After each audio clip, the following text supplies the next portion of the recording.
I'm curious. So I know, in like your darkest moments, how has your hope been restored in your journey?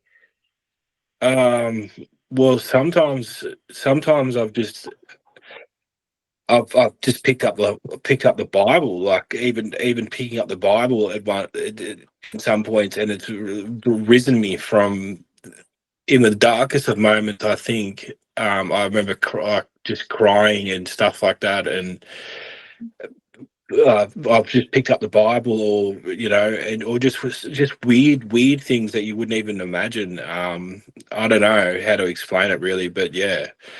Um, and yeah, I don't know. Yeah, Yeah, like for example, like I know it sounds pretty dramatic, like picking up the Bible as though we're gonna die, but No, no. As a Little. matter of fact, not at all. Because I can tell you one thing.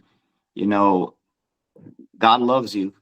yeah, Definitely, definitely does. And there's a saying that He will give His hardest battles to His bravest soldier. Right. So you've been very brave to overcome this challenge. And like one particular psalm that always resonate with me is Psalm 91.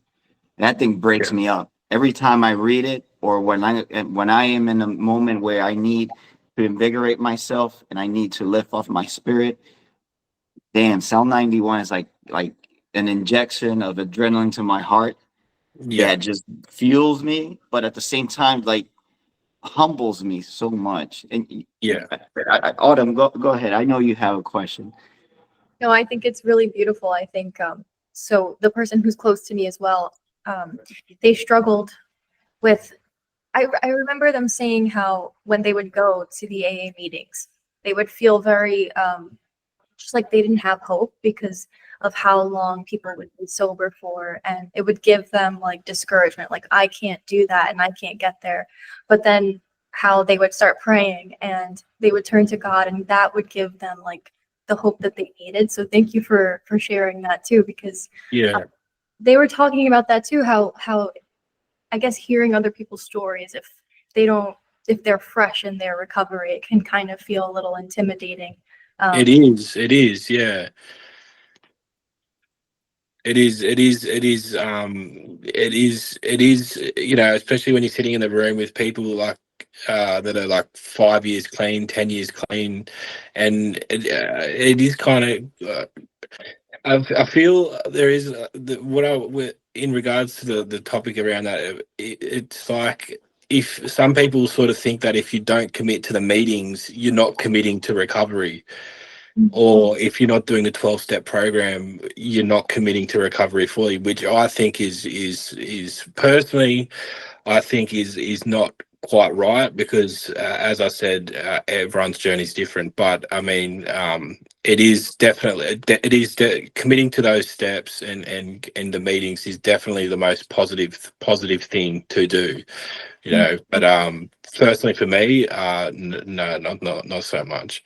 But yeah, getting back to the topic of reaching out to God and just praying, and sometimes you're so hopeless that it's the only thing you can do. Mm. I, sometimes in like the meetings, I think that they try to create like a system that could maybe wrap around like the average around it, right? But the system probably doesn't like one system doesn't work for everybody. Like Yeah, that's right. it's different. Um, Yeah, if you were to like let's say create another pathway for somebody who is going through their journey of recovery, yeah, um, and realizing like you went like the systems, there's one system over here, and then there's another journey over here. um, yeah, how would that recovery journey look like for the person who's saying, you know what, I tried the systems, but the systems, they're not fully working, right? They're like there's good qualities in them. They're yeah, great in them. Like they help out in senses, but they're not like fully helping out in other areas, right? yeah. How would you guide somebody that's going through recovery to Well, to yeah. yeah. Well, so for me, it's just structure. I mean, so like and structure and fitness and yeah, building a support network and stuff. So for me personally, I do a gratitude list every single day. I do my exercise. I reconnect with the earth and the ground. So I'll go for a walk in my bare feet. I'll get into nature, and I'll just really